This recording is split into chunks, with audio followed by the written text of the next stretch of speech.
welcome to this webinar on the life and legacy of Serge Koussevitzky.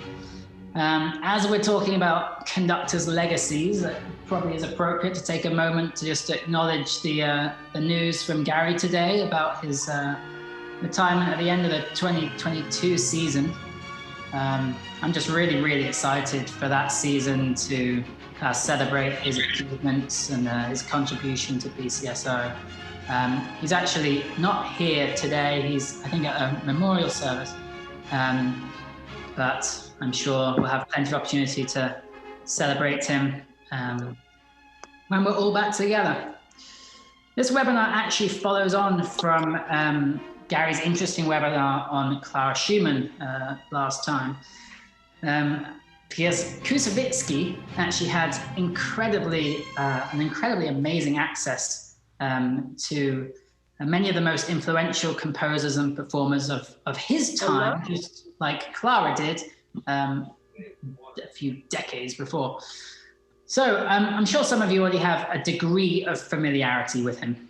You might know him as a famous conductor, composer of a double bass concerto, perhaps, or through an association with Tanglewood or the Boston Symphony Orchestra. What sets it apart from me, what sets him apart from me, is a really unique life story. And that's where I'm going to kind of try and focus our attention today. So Koussevitzky had an enormous impact on classical music, especially during his time with the Boston Symphony Orchestra. I had initially imagined this webinar to be a kind of tribute to his legacy. I certainly could have talked for 35, 40 minutes just on that.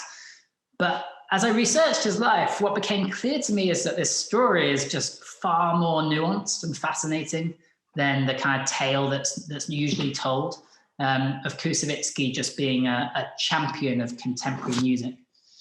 So I'm going to take you through his life in three distinct phases. The first one are these foundational years. So generally take place in Russia. That's kind of his childhood, his studies, when he's first establishing himself. Next are the years of establishment. They happen in Berlin and then back in Moscow. You're going to see that there is a kind of brief hiatus that happens during the Great War and the Russian Revolution. And then he sets about rebuilding his career in Paris, mainly, before heading to America, where he's based in Boston. Now, even just that summary kind of shows you the various places he was through the course of the early 20th century. It probably gives you an indication of the types of people and composers that he came into contact with. I'm hoping that by the time I'm finished, you're going to be able to see 20th century music through the lens of its most famous advocate. Well, the whole story starts rather inauspiciously. Koussevitzky was born in the small town of Vyshny Vodchok, which is a pretty inconsequential town in between St. Petersburg and Moscow. He had a musical family, but his father wasn't particularly gifted. He was actually a klezmer. I couldn't find any pictures of klezmers from 1817, 1818, unsurprisingly, but here are some from the early 20th centuries. They are from the Orthodox Jewish tradition. They tend to play at fairly informal events. Serge's mother, a pianist, actually died when he was only 3 years old, although his father did remarry and he had a fairly large family. So two things are certain. One, that Serge grew up in an environment with very strict discipline. That's lots to do with this Orthodox Judaism of his upbringing. And number two, that he had a great deal of musical exposure. By their nature, as you can see on screen, klezmers are able to turn their hand to many different instruments. And Serge himself had lessons on piano, violin, cello, and many others. There are stories of him, picking up trombones at the back of the orchestra to demonstrate to the trombonist, for example.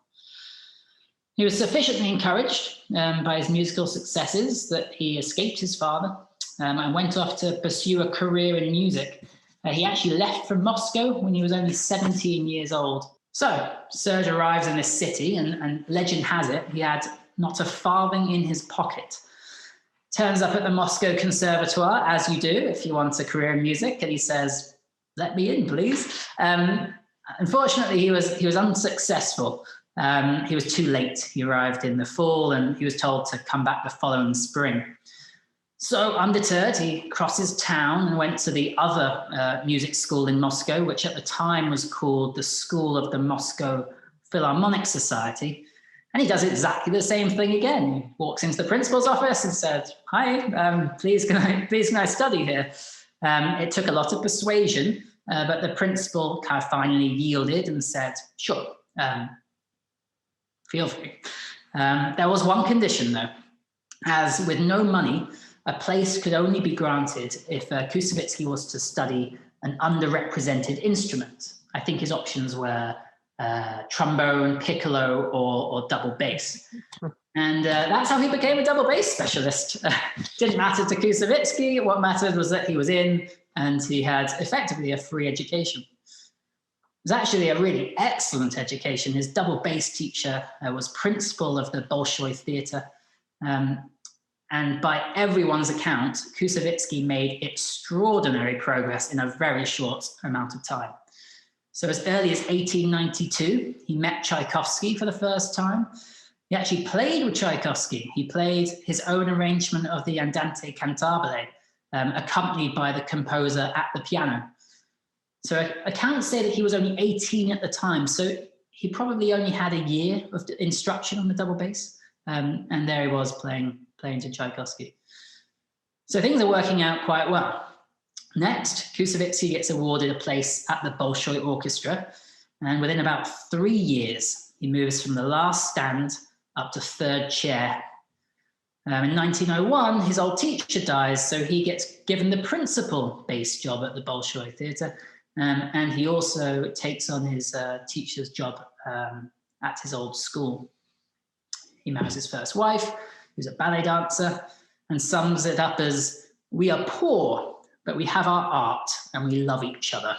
Now, over the next few years, most of Serge's time was spent developing his solo career. He presented his double bass concerto in 1905. I don't know if any of you ever heard this live, but it's probably the most famous double bass concerto. It's a mainstay of the repertoire for the instrument.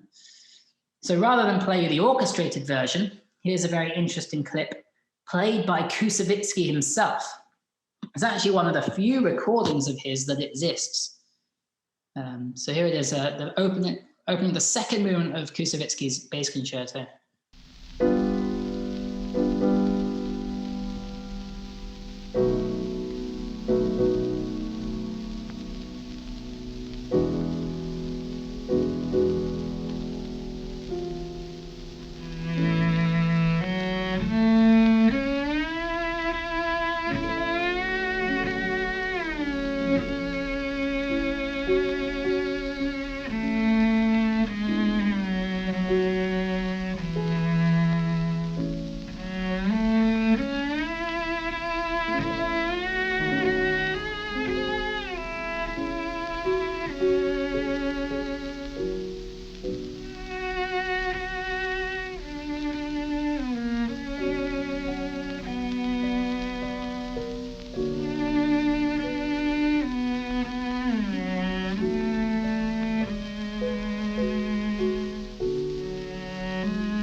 So I find the artistry very interesting, actually, aside from that kind of old school approach to string playing.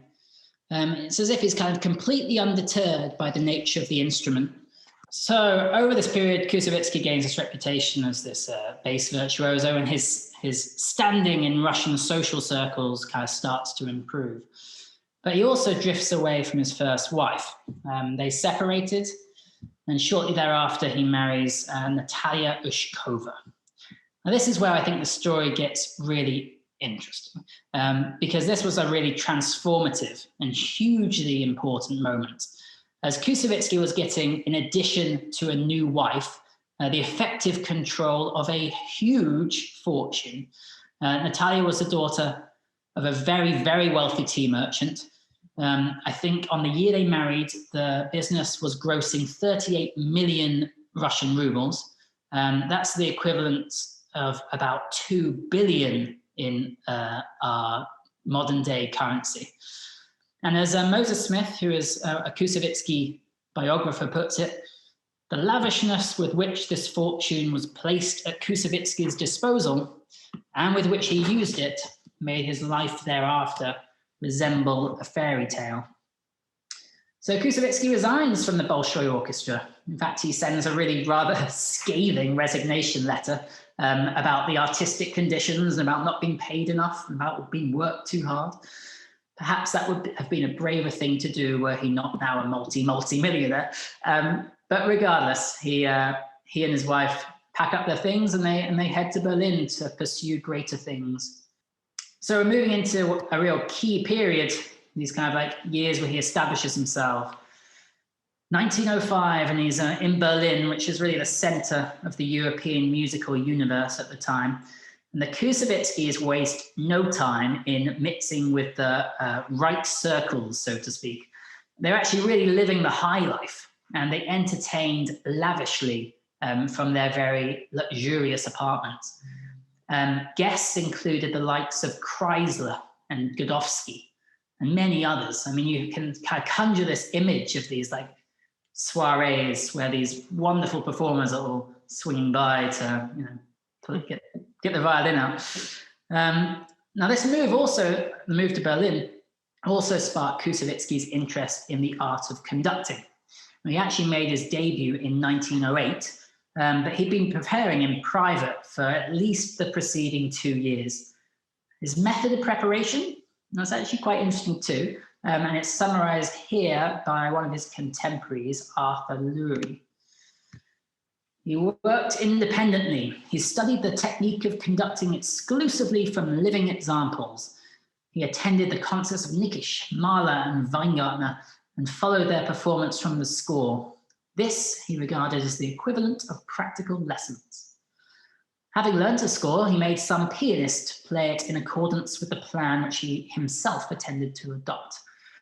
Whilst the pianist was playing, Koussevitsky conducted, and he had the work repeated until he had mastered the gestures necessary in a given instance.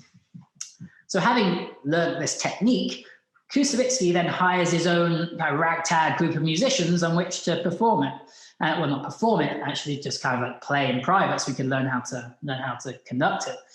He worked with this orchestra, which was kind of a mix of students and professionals, for 2 whole years. He went through most of the repertoire, certainly a large portion of the classical repertoire, and he paid his own way. He could rehearse for as long as he wanted. He just said, "I'll keep you another hour, please," and so he did. So if that wasn't enough for me to start turning green with envy, Koussevitsky's next step was to hire the Berlin Philharmonic Orchestra for his conducting debut. He followed this up with 2 programs with the London Symphony Orchestra, and then a concert in Vienna at the Musikverein. And that's a pretty remarkable way to start a conducting career. So I should also mention another very important development that happened at this time. Because aside from his work as a conductor and a virtuoso, Koussevitsky now launched a 3rd venture, his music publishing house. So within its first few years, the editions Rust der Musik had not only developed a very important and first very close relationship with Scriabin, but it had also commissioned works by Mettner and Tanev. To give you an idea, Rachmaninoff and Scriabin, they were on the advisory board, And the initial budget was 500,000 rubles. That's a couple of $1 million in today's money. And they just used to pick Russian composers that they thought were worthy of further exploration and premieres, and pay them so that they could pay them so that they could continue composing. Now, to give you an idea of how it operated, take the example of Stravinsky. So, following the success of Firebird, Koussevitzky. You want to come say hi? You want to learn about Koussevitzky? This is like one of those work from home YouTube that ends up on local news. Thank you. So, following the success of Firebird, Koussevitzky works keenly to obtain the rights to all of Stravinsky's future work. So, Petrushka, The Rite of Spring, and most of his great subsequent scores, they are all published by Koussevitzky's publishing house. Now, I guarantee you that you have all had contact with music originally published by Koussevitzky in this period. The only reason that you may not know it is because the edition Ruskin Music was acquired by Boosey and Hawkes later in the 20th century. So 1910, he has a successful conducting career and his own publishing business, and he returns to Russia, now to a pretty full schedule of conducting. He was really a genius with self-promotion. And most importantly, he was backing this up through successful performances. As one review puts it, his talent is indisputable. A virtuoso by nature, he is the same ardent artist on the conductor's stand as at his double bass, decisive and authoritative. He had complete self-control and the realization of his intentions. So, pattern of Koussevitzky's career is now pretty clear. He's going to be a sort of grand seigneur of Russian music. That label actually follows him all the way through his career.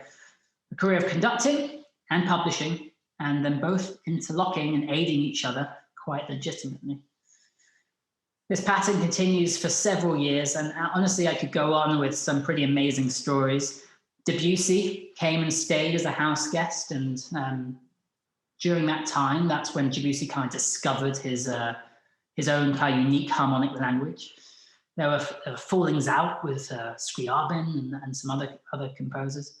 There were lavish musical cruises. So Koussevitzky hired cruise ships to sail down the Volga River, and he brought along a symphony orchestra.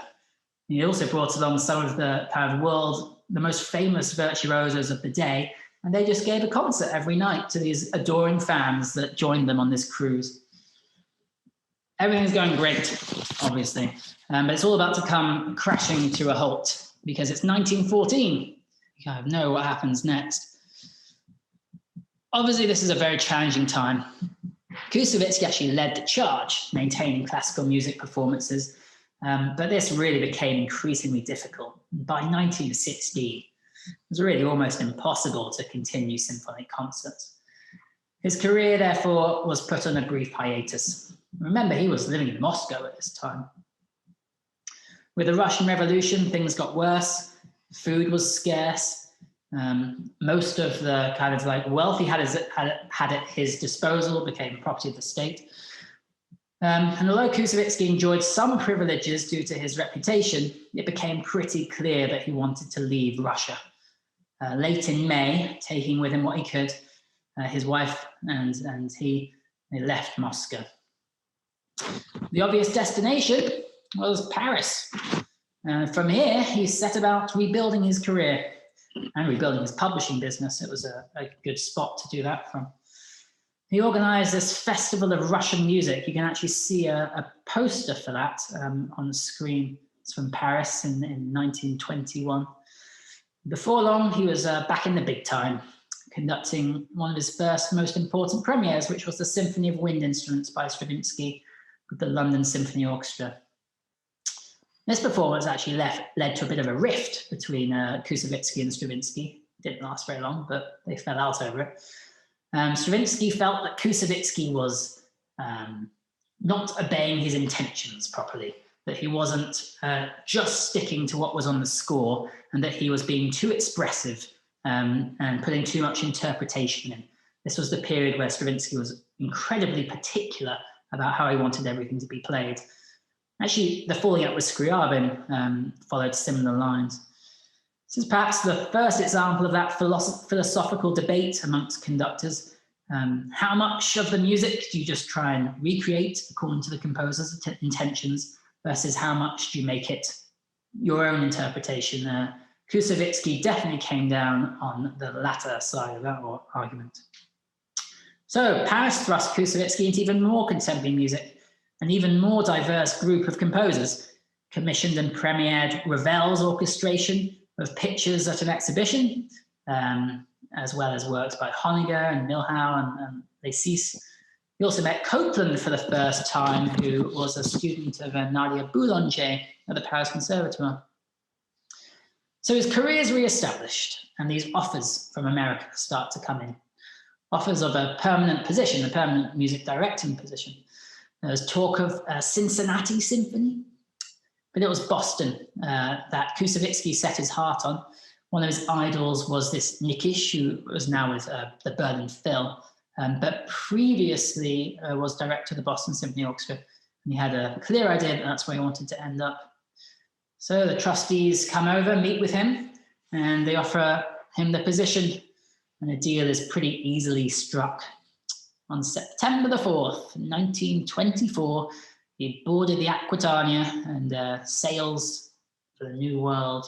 Now, it'd be fair to say that Koussevitzky took a little longer to settle into life in Boston than in any of his previous homes. So English was his third or fourth language, and you can hear that later in his life as well. He never really got a full grip of English as he would his mother tongue. He also found the demands of a full concert season to be really trying. I mean, when you're suddenly having to conduct 100+ concerts a year with matinees and rehearsals in between, whereas previously you've just been picking and choosing what you could do, that is quite a big step up. Rumours persisted also about his method of preparation. So I don't know if you remember that preparation I outlined earlier, but that is still going on. He still has this rehearsal pianist that he pays to go through the scores with him prior to conducting the orchestra.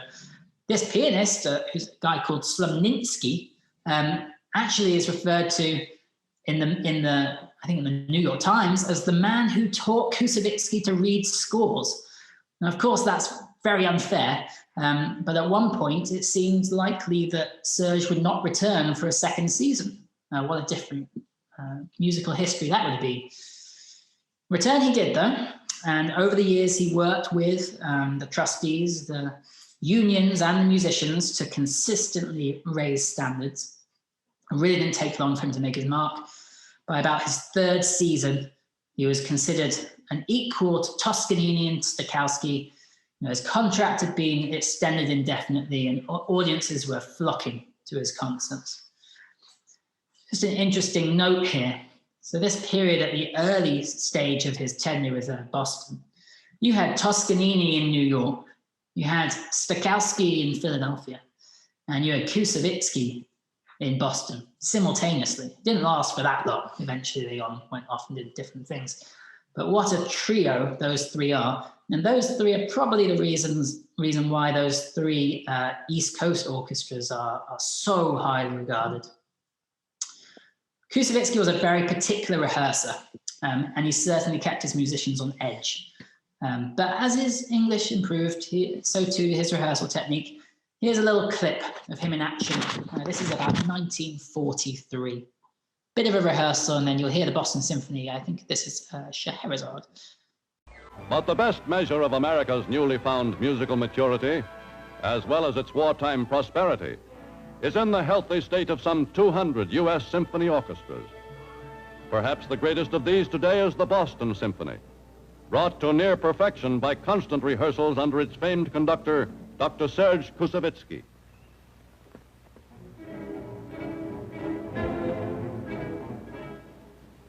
Bessie, you are not together. Will you please more rhythmically, and begin in time and more piano? better.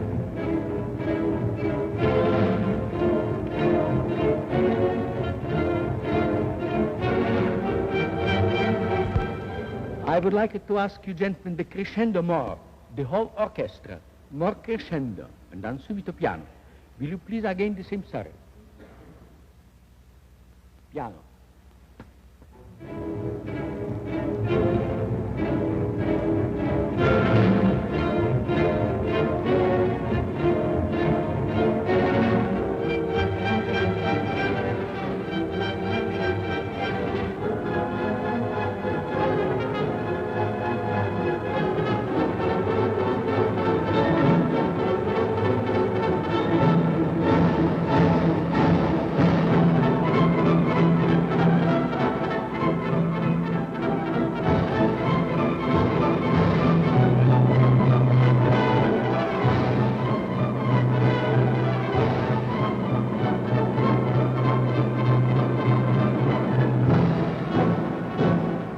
So this is where we move into the part of his legacy that you're probably more familiar with, because from the beginnings of his time in Boston, Koussevitzky kind of relentlessly championed contemporary music. Even relatively unknown composers such as Copland gained really prominent roles in Koussevitzky's programming. He launched so many careers. And the list of premieres Koussevitzky gave during his time in Boston is extraordinary.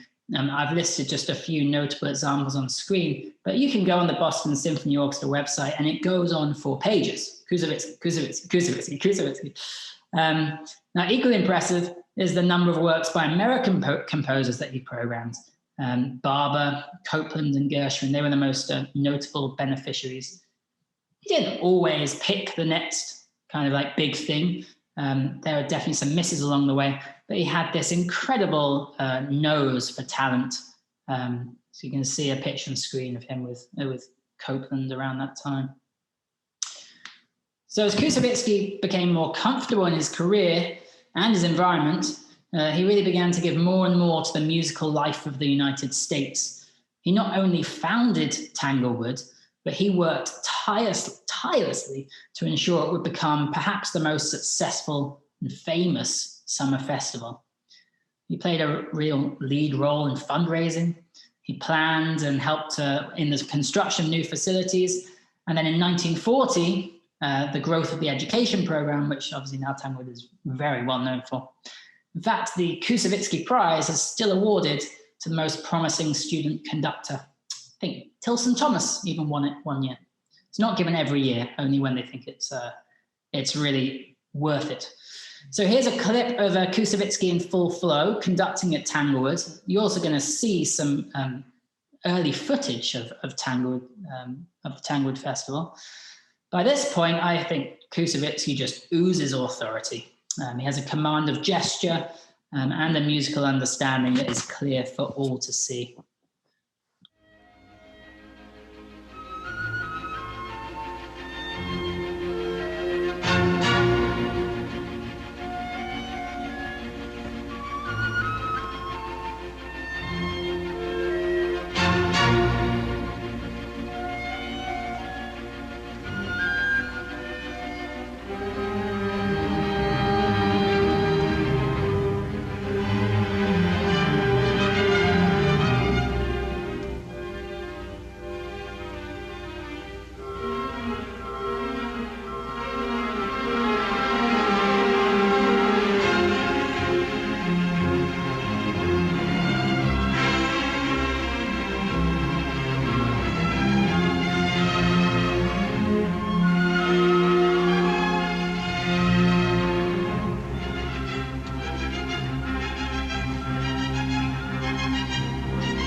always find it quite amazing how much conductors, particularly more, I don't want to say elderly, I guess I'll use the word experienced, more experienced conductors just can achieve such great results with actually very minimal movement.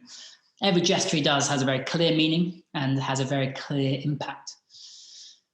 Astute observers amongst you may recognize some similarities to another very famous American conductor in some of those gestures. I'm referring to Leonard Bernstein.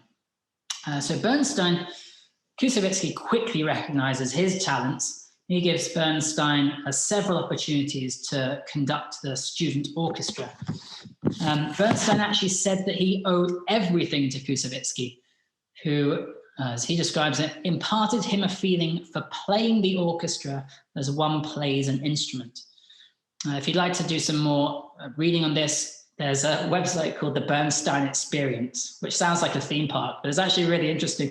And a whole page on that about Bernstein and Koussevitzky and their kind of relationship. Koussevitzky premieres The Age of Anxiety with Bernstein as soloist. I believe those two pictures on the left at the bottom is of that concert at Tanglewood. So as you've seen, it's a really quite remarkable life. First as a double bass virtuoso, kind of clawing himself out of, kind of starting from nowhere, turning up at Moscow, having this fabulous opportunity to invest in his conducting career and invest in his music publishing business, moving through multiple continents and relationships with composers and performers, almost everyone of note during that time period. And he obviously also helped countless young musicians, through Tanglewood, his work there and with the Boston Symphony. He had a huge impact. Imagine American musical life without Bernstein, for example. So his impact on the direction of music is also monumental. He enables composers to develop new opportunities through commissions and premieres and programming. And I think, as Brian mentioned, for those of you that were on the Zoom a bit early, on YouTube there is this huge wealth of recordings because he was a conductor that was around just about when it was possible to record these symphonies all in one go. And if you think about the impact that conducting the first time a work is heard has, you effectively set the performance tradition for everyone else to follow. So now, when we go to play Bartók's Concerto for Orchestra, we're building on this performance tradition that has been passed from him through generations of conductors. So all those little moments of timing, all those crescendos and diminuendos and phrasings that aren't in the score, who knows how much of that came from him. And Koussevitzky's legacy actually continues to this day, largely thanks to the Koussevitzky Music Foundation, which he created along with his third wife, Olga, in 1942. I think his second wife died and he remarried. The foundation has commissioned hundreds of works. Again, go on their website, Koussevitzky Foundation. You can see this huge list of contemporary music all the way up to the present day. A couple of works that have been written with the foundation's support, Messiaen, Taranglia, Britten, Peter Grimes, Copland's Third Symphony. It's a really extraordinary list and a really extraordinary legacy. And hopefully you've seen it's a truly remarkable life. Sure, that fortune probably helped initially, but orchestral music would not be the same without him. I'm going to leave you with the words of Bernstein talking about his former teacher and Koussevitzky's presence on stage. When he walked on the stage to do a concert, it didn't matter what the piece was, whether it were the Eroica of Beethoven, or a controversial new work, or even a work that might turn out to be of rather slighter importance. When he walked on the stage, this was the major moment of history. It was like the culmination of thousands of years of history. One moment after another, concert after concert, piece after piece. It was an incredible talent he had for this. And Lord knows we have many great performers and conductors in the world now. but I have never seen one match this quality of importance and gala. He gave to music the feeling of a constant festival. He made his audiences sit up and shine the way he did. I don't think that can ever be replaced.